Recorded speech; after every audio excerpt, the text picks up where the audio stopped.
welcome to Friendship and Joy with me, Karen, and Hillary. Hi. She's back. She's here today, and we are going to be talking about something that is very basic within knitting. It's the classic triangular shawl.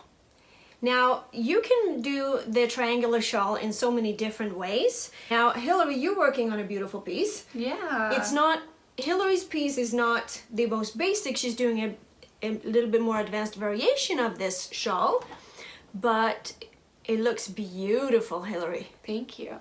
What is the name of that shawl? That's a really good question. It is an Andrea Mori shawl. Yeah. I think it's called Free Your Fade. Free Your Fade? Yes. Nice. Or Find Your Fade. Find Your Fade? We can look that up. Definitely get back to you. But this one is not the classic kind of straight triangular. This is more of an angular triangular. Yeah, so the centerpiece here will it'll actually end up going a certain way with the shawl. So that and the way you create that is by increasing a certain way. So on a triangular shawl, a classic one, you increase in the center, so you end up with the center spine, and then you increase just on by this each edge as well on every second row, like on the front side. Mm-hmm.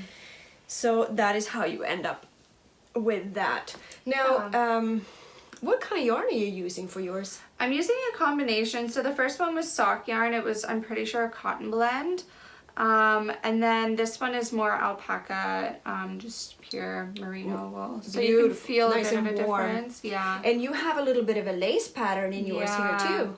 Yeah, it's my first time doing lace actually. Isn't it fun? Yeah, it's so much fun. It keeps you on your toes. Yeah, and I mean the way it's lace is actually not as hard as you think. Mm-hmm. It has more to do with yarn over and making like eyelets like this. Yeah. And once you get the hang of it, you end up with a very intricate pattern without it being too difficult. Now, when you make a triangular shawl like this, it is kind of nice often to have a little bit of variation in the yarn to add some interest to it, but it's not necessary. You can use any yarn, really. The only thing I would say is it's probably a good idea not to have too chunky of a yarn. Yeah. Because it gets very, like you kind of want it loose and flimsy. Mm-hmm. So that you can wrap it around and do different things. You can, Yeah. So then a thinner yarn is usually more comfortable around your neck. Totally.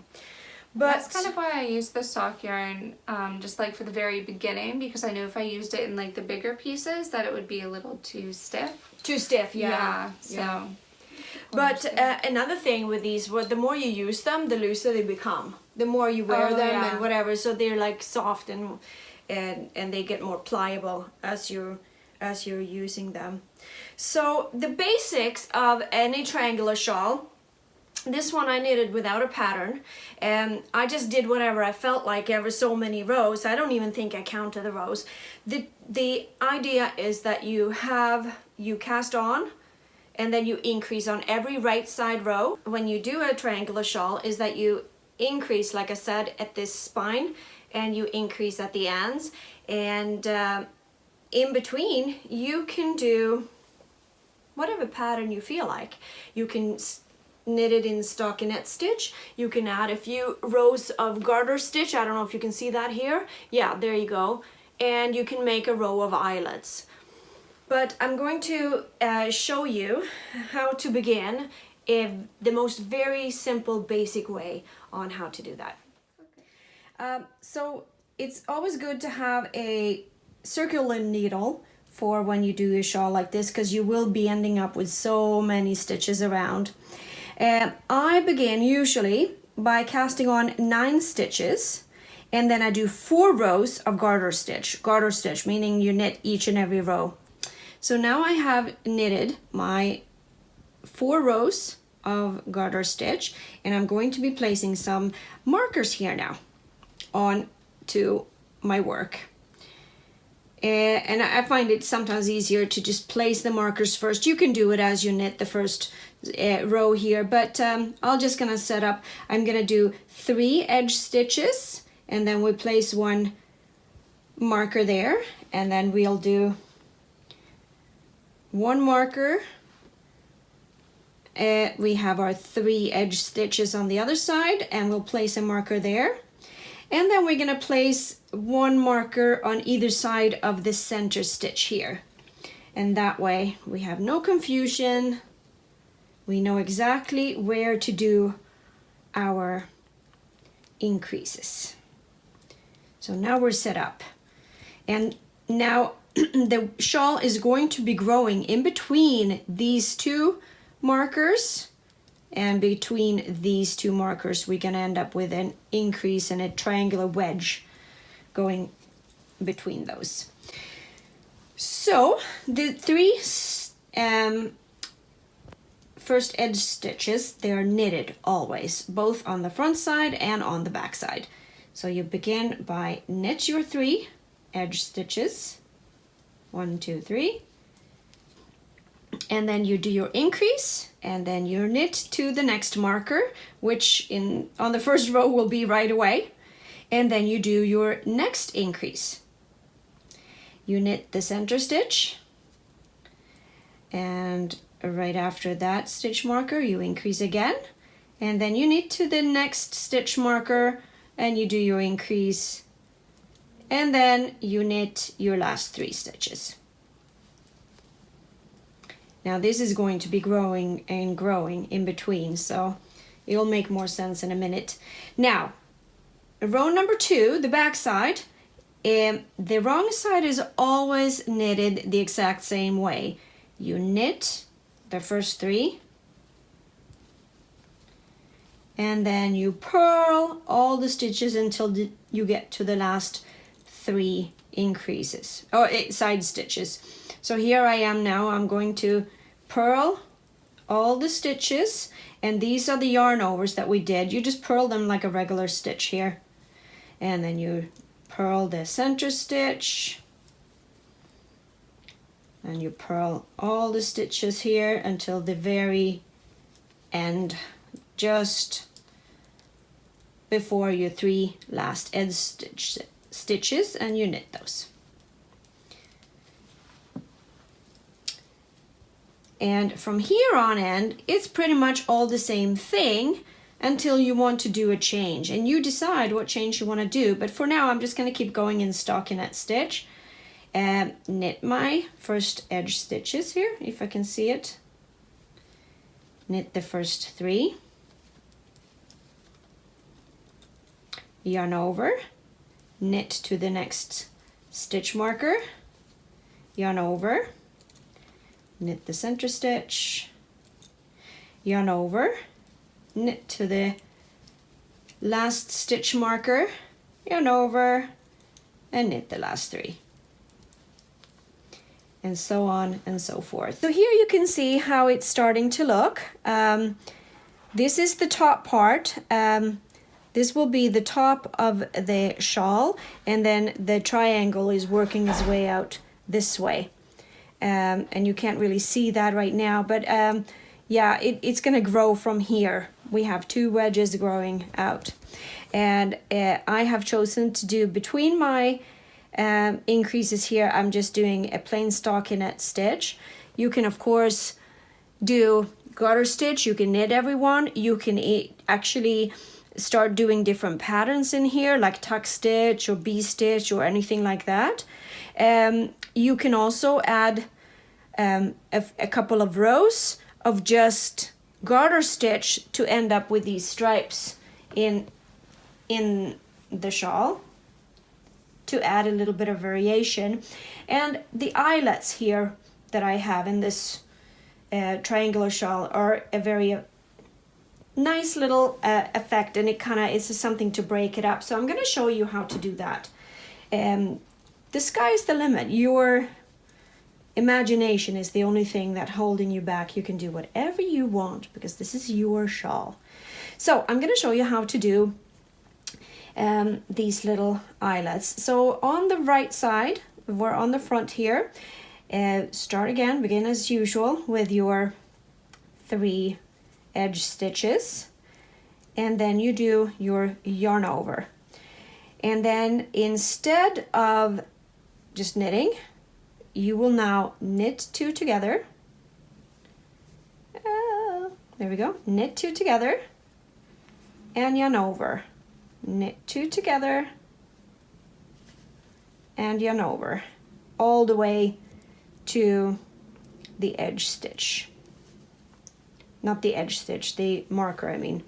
Knit 2 together, yarn over, knit 2 together, yarn over, knit 2 together, yarn over, knit 2 together, yarn over, knit 2 together, and then you get to your very last stitch here. You just knit that one, yarn over like normal, and then do the middle stitch, and then you do yarn over and knit. And now you do yarn over, knit 2 together, yarn over, knit 2 together. That way it is the exact same on both sides. You mirror image it, if you will, until the very end. Until you get to the very end, you do knit 2 together, and you do your last yarn over as the regular increase, and then you knit your last 3 edge stitches. And again, the wrong side is the exact same as usual. You basically just knit your edge stitches and you purl all the other stitches, and that will create now the holes, the eyelets. So everything else here you purl like normal all the way to the last 3 edge stitches.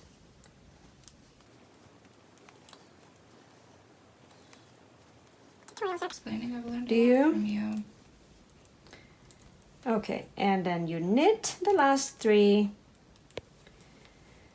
And now you can see when you turn the work again and work from the right side that you have created little holes, eyelets. Now, so now you go back and just continue the normal way of your stockinette stitch, and I will show you how it looks. Okay, so here we are. Now you keep going until the triangular shawl is as large as you want it, and yeah, you can keep going. You can make them, yeah, as big or small as you want. And then when it comes to, you can add your different techniques, garter stitch, eyelet rows, or just plain. And then when it comes to bind off, the only thing you want to think about, there's different ways of binding off. Of course, you can do a regular bind off. Make sure you do it loosely, because otherwise the shawl tends to pucker up a little bit.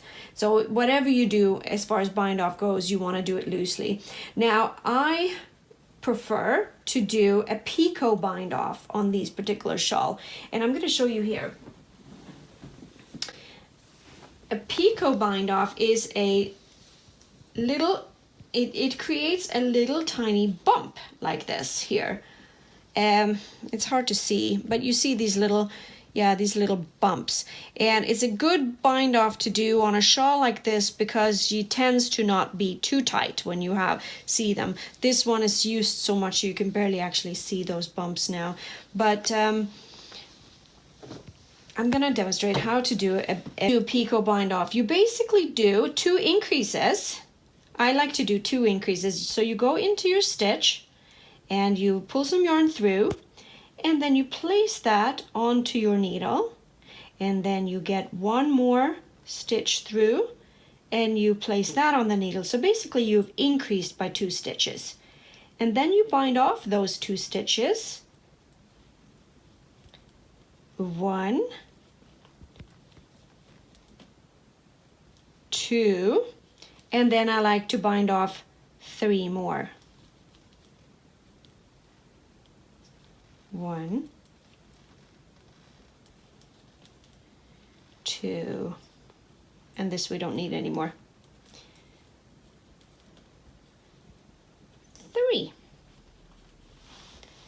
And then you place that stitch back onto your left needle and you start the process all over again. So increase 1, increase 2, bind off, 1, 2, 3, and 4, and then 5. So bind off 5. Increase 2, bind off 5. I find is a good one. There you go. There. And you see you get a little bumpy edge there. So increase, let's do it one more time. So you see, increase 1, increase 2, and bind off 5. 1,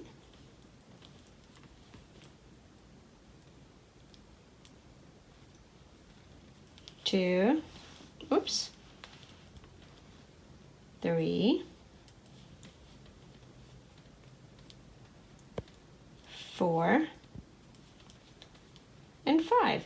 Now you can change the and put it back on the left needle. You can add 3 and bind off 4, or you can if you want the little bumps closer together, you only bind off 4 in between to get them tighter. But I want a little bit of a roomier in between those bumps. So then you have a nice little picot bind off.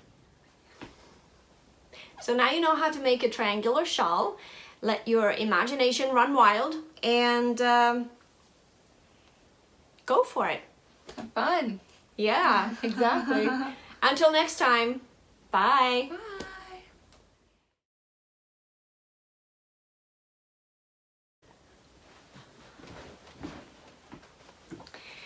I feel so weird sitting on this side. Oh, do you want to change? Doesn't matter. Okay. Does it?